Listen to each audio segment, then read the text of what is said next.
You know, there needs to be unrest in the streets for as long as there's unrest in our lives. Do something about your dad's immigration practices, you feckless. When they go low, we kick. Enemies of the state. How do you resist the temptation to run up and wring her neck? A Missouri state senator is under investigation by the Secret Service after saying she hopes President Trump is assassinated. I will go and take Trump out tonight. When was the last time an actor assassinated a president? They're still going to have to go out and put a bullet in Donald Trump, and that's a fact. Look, as his character is stabbed to death. Where is John Wilkes Booth when you need him? If you think we're rallying now, you ain't seen nothing yet. The party of grown-ups of the diplomats have finally dropped the mask. They have increasingly advocated for violence, but things culminated when Jimmy Kimmel said that Melania had the glow of a soon-to-be widow. Now, they have received a lot of criticism from both the left and the right, but I personally love it, because the Democrats and its media are finally being consistent. Here's why. Let's start with the obvious elephant in the room that everyone seems to ignore. For years now, the media and the political left have been screeching from the rooftops about how Trump is the ultimate threat to democracy, a literal dictator in waiting. I don't think America realizes that if this guy wins, we're in a world of trouble, every single one of us, including the people who voted against their best interests tonight. And look, on the surface, it's an easy pitch to make to the masses. He definitely has authoritarian traits. And you know, I have talked about it in my own documentaries, but they forget a little detail. He is the president of the United States. He's not the leader of Germany or some country in Eastern Europe or some other country with a totalitarian past. This means that no matter how much he wishes to become a dictator, it's not technically possible for him. But here's another thing that people tend to miss. When you think about it, what's concerning is not Trump's ego. It is the Democrats' lack of faith in the US institutions. Because you see, they are not ordinary guys. They are all career politicians, right? They have spent many years, even decades, building and shaping the US government. You would think that they wouldn't be so worried that an 80-year-old leader would usurp the oldest continuous democracy. Another massive strategic mistake is dramatizing every single stupid thing that Trump says or does, which we all know it's a lot. We are talking about tens of thousands of hours of premium media time wasted on very little things. Now, don't get me wrong, it is entertaining. I'm one of those people who spent an unhealthy amount of time watching these shows. However, the 2024 election clearly showed a huge gap between this highly dramatic coverage and how the US voters really felt. It didn't work at all in getting more votes. But here's where it gets even more crazy. When the Democrats actually held the ultimate career-ending weapon, they choked. I'm talking about the Epstein files. When you search the records, Trump's name is all over them. He flew on the plane, he was in the island, he was friends with Epstein, he was part of that network of billionaires and other famous people. I know that legally speaking, it is not easy for a prosecutor to make the connection from hanging out with Epstein to actually committing heinous crimes. However, politically speaking, simply releasing those files would have been a massive blow to Trump. Even if he is innocent, the implication itself would be very damaging, right? The problem is that in those files, there were also politicians, influencers, and donors from the Democratic Party. So it's clear that they thought that releasing the files would cause more damage than benefit to the party. You know, as I'm writing this, I was thinking that if I were in their place, I would definitely release the files. I am fully aware that it would cause a lot of chaos, but it would be chaos that brings good things. You know, don't get afraid of chaos. It is often a good thing. It's like in nature. You destroy some things, but then something stronger rises up. However, we have to consider that someone like me, it would be very difficult to reach such ranks in the Democratic Party. Because you need money, a lot of media coverage, and the support of the party. Nevertheless, whatever their excuses are, the fact is that they didn't set the stage to avenge the victims, but also to deeply hurt or even destroy their biggest opponent over the past decade. Which again, it is a massive lack of consistency. If you truly believe that he's a fascist, and more importantly, if you truly believe that he's someone who hurts women and children, why don't you do whatever it takes to destroy him? Honestly, it doesn't really surprise me, because it's typical for politicians, especially those on the left, to take the moral high ground and then completely fail to uphold it. Which brings us to today. You have the representatives and their media figures openly calling for violence and basically saying he deserves to die. I love these clips because finally they make some fucking sense. For 10 years you have been calling him a menace, but only now you are showing this violent side. Even though, if we have to be honest, it's just words. It's not like you did some massive demonstrations in Washington. You didn't turn the city upside down as the Yellow Jackets do in France. But if you keep up this rhetoric, you have to act.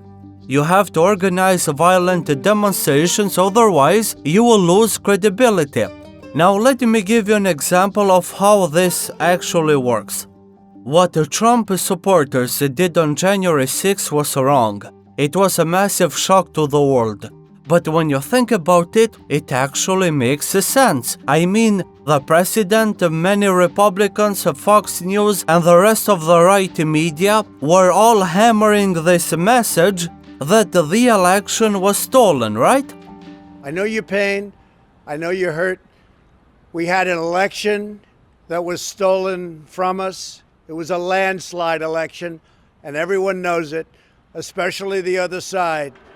And if the election is stolen, then it means that the democracy that you Americans consider so sacred is destroyed. If you truly believe that, what's the point of keeping up the charade? Of course you will storm Capitol Hill. Of course you will sow chaos. Now obviously, I strongly disagree with the political and religious radicals. I hope that what I have said so far can make this clear. Plus, in my channel, I have explained thoroughly how not to become one of them, because it is a pathetic, miserable existence. But if I am being really honest, I do appreciate their consistency. Unlike some people who call themselves moderates but are in reality radicals, these guys actually tell you who they truly are, they tell you why they hate you and what they want to do to you. That's why I disagree with the people who criticize Kimmel, because ordinary people, and especially the media figures, need to be able to say what they truly think and feel. One might say that he risks getting cancelled or fired, and I would say, big deal. Didn't see it coming. Tragic. Tragic! When you are a multimillionaire with a large following, you can go to another channel, start a podcast, be more active on social media. You know, there's always an opportunity for you. But if you shut up, what message are you sending to society? If a very rich and famous person, who doesn't really risk anything, is not able to say what he thinks, imagine what can happen to the ordinary guy who can lose everything. Now here's the situation. The Democrats are leaning more and more into this rhetoric, and while it is very entertaining, it is also a big gamble. By enabling or at least refusing to condemn the violent rhetoric from their own representatives or media figures, or edgy, politically ignorant influencers like Hassan Piker, they are alienating the people in the middle. And you need these voters to win an election. But what if the Democrats are playing 4D chess? What if they have decided to stop pandering to the median voter and are on a pure polarization play? And when you think about it, it could work because fear drives turnout. When people believe the stakes are high, they don't really care about the rain, the traffic, or any other issue that day, but they will get out of their homes and vote. It also forces the median voter to choose. You're either with us or against us. They are like, the stakes are too high to say I am undecided. You can be undecided in normal circumstances, but not when democracy and the future of the country are at stake. Now, this might be their master plan, however, it's also very likely that they have lost control. For over a decade, they have sold this narrative that the barbarians are not only at the gate, they are actually running the castle. Or to put it in other words, they have convinced their base that they are living in the 1930s Germany. And then they have told them the solution was to politely cast a ballot and donate $15. Look, here's the thing. You cannot run a psychological doomsday campaign for a decade and expect a polite, civilized group of people, especially when social media algorithms are pouring gasoline on the fire. So now the Democratic Party is trapped. They wanted to mobilize their base, but they have no way to contain the radicals who are taking that doomsday rhetoric to its logical, violent conclusion. I want to close with an interesting video I randomly saw on TikTok. You have this guy who presented this thought experiment. Would you take $50 million a year if it meant that once every week you had to choose one person to silently die? Then we have this other guy responding that he would gladly do it, but notice that he didn't just say Trump. Brother, there are 1,300 people in the Trump administration right now. That would give me 25 years of retribution. He went on to explain that he would have no conscience and that he wouldn't even ask to get paid, but just receive a free delivery every Friday night. This video received over 67,000 likes and over 2,000 comments, all saying similar things. Nobody minded the fact that he's casually calculating the erasure of an entire administration. You might say, oh, they're just joking, it's an edgy thought experiment, they don't actually have the power to hurt anyone. Sure, I know that they don't have the power to hurt anyone, but to me it doesn't sound like a fun bit. It's a clear indicator that they have reached a phase where they are dehumanizing the other side.